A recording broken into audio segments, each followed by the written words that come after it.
So lovely. Yes, I have been asked to just give you a flavour for what we've been up to here in terms of moving the library and how that happened during COVID-19. Oh, I get to do the Chris Whitty thing now and say, next slide, please, don't I? So a little bit of background for you on North Bristol Trust. So we are two merged trusts. So there was Frenchy and Southmead Hospitals.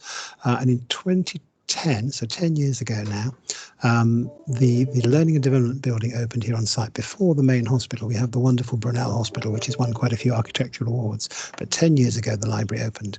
And that was the amalgamation of the two previous libraries at Frenchy and Southmead. So a lot of print resources had to be accommodated. So if you think, if the library opened 10 years ago, all the planning for that would have been done 12, 14 years ago. And in that time, libraries have changed a lot. Next slide, please.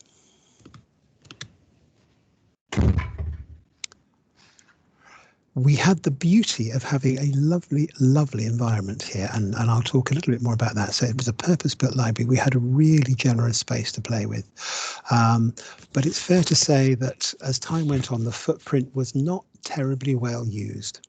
There was a great deal of shelving and a spectacularly large rolling stack, which, you know, as we got into 2020 or the late 19th, we just didn't need all that stuff in print. There were far better ways of doing it. And it became my sort of pet project when I arrived. This is my 5th year here at North Bristol Trust, and I was determined we were going to make better use of that space.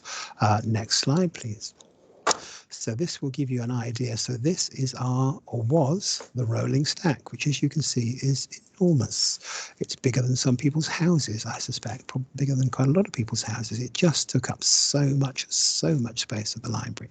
So I reckon about a third of the footprint, and we'll have a look in a while. Next slide. Likewise, the shelving.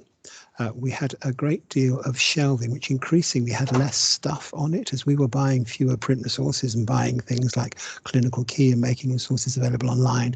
We had lots of shelving, which increasingly had less print resources on them. We really could make much better use of the space. And the pièce de résistance, the next slide, please.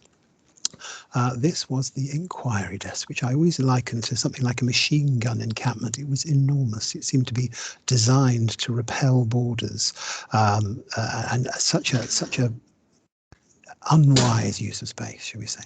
So I made it my mission to make much better use of this space. Next slide.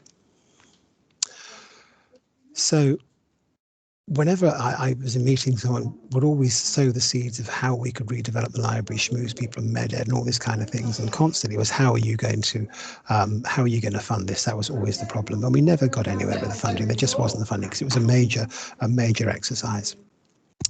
But then in early part of 2019, it was identified that there was a medical student bulge coming up at the University of Bristol. There suddenly we're going to have to accommodate an extra 60 students on site in the September of 2019. Where were they going to put them? That's what just so happens. And at that time, my then line manager made the connection in a meeting he was in, saying, well, the library terribly keen to redevelop the space. So we've got the space, they have the money. It's going to be a win-win. Let's put all that together and hatch a plan, which we did. And as part of the business case for that, I put in 50k for electronic archive to replace the print. Clearly, if we were going to sacrifice the space, we needed to have an advantage in there for the library as well. So that was in the business case and was challenged several times, but I was absolutely not giving way on that 50k for the e-archives. Next slide, please. What we were determined with the library space was to put our people first and put the stuff second, because there was so much stuff in there that was really not needed. So we wanted to remove the rolling stack, remove the inquiry desk. That would then give us space to put in 3 new classrooms, 3 new teaching spaces, and they are quite significant spaces now. They are in situ. What it meant was that a long, thin library became a smaller, squarer library. And a few people have gone and go, oh, it's so much smaller. Like, yeah, but in actual fact, there's more space for people in this smaller space. So same amount of workspace for users, but less shelving cluttering it all up. Next slide, please. So this will just briefly talk you through what we've got. So the bottom left of the screen there, that is the door where you come into the library, and the pale red bit that's shaded there, the old inquiry desk, that's where that orange inquiry desk used to be. So that is now the smallest of the 3 classrooms that has been put in place of the world's largest inquiry desk. Moving along to the right, all of the yellow stuff has remained the same, and then the blue shaded stuff, that used to be the footprint of the rolling stack. So you can see how much space that took up within the library footprint. And underneath that, you'll see Classroom 1 and Classroom 2. We have 2 new classrooms put in there, and then we move into the quiet section of the library. So we have a hot desking space in there, and then move into the library itself. So that rolling stack was just enormous. Next slide, please. So what has all this got to do with COVID? Well, COVID rather put the kibosh on things. I won't go into boring you with too many details, but it was a bit stop-start. We originally had to have this all sorted for September of 2019 for various reasons, meetings and so on. The business case was rejected. It finally bounced back early in 2020 with the start date of spring.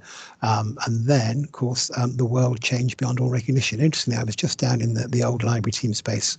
We're moving notice boards and things. And there was, we have a huddle board and a meeting in early March, our 6 priorities. Number 6 on the list of priorities was coronavirus. It was number 6 down the priority list in early March. Little did we know what was coming. Next slide, please.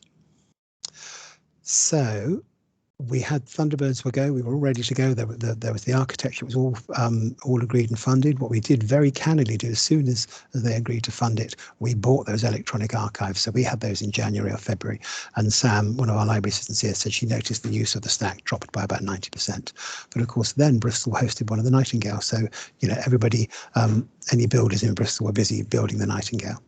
But by early summer, when things calmed down again, things were back on course, and we closed in August. Some things were easier to do during COVID. So the majority of the team were working from home. So we didn't need to accommodate people on site. We needed less office space for people.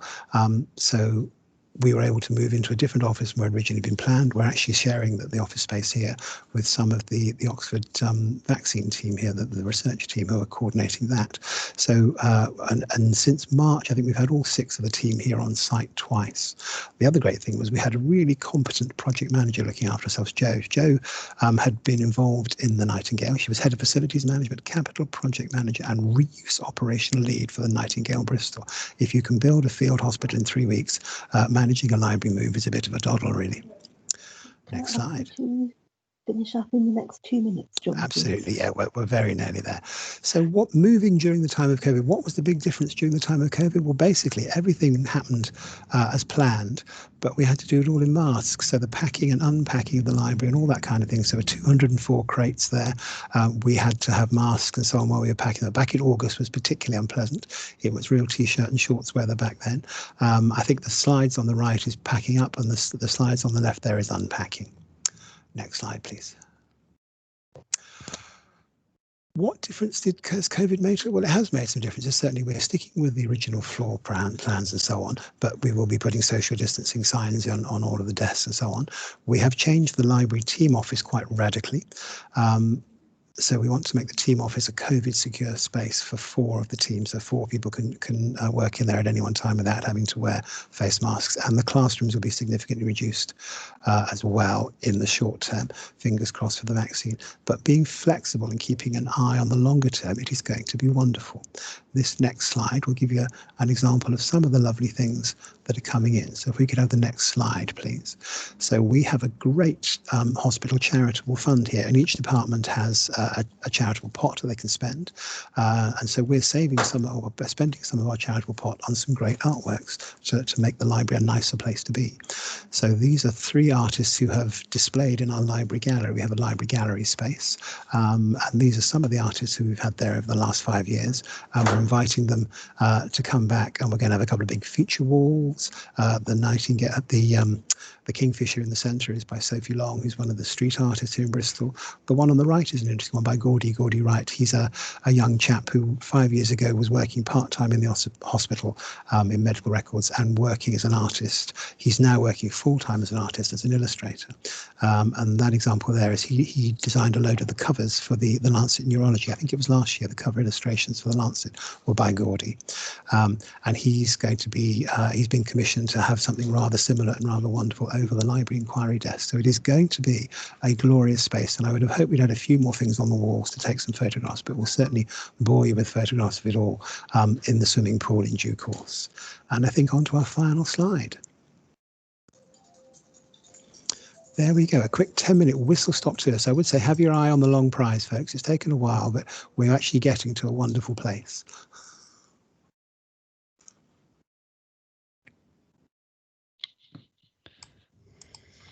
Thank you, John. Sounds like a big endeavour.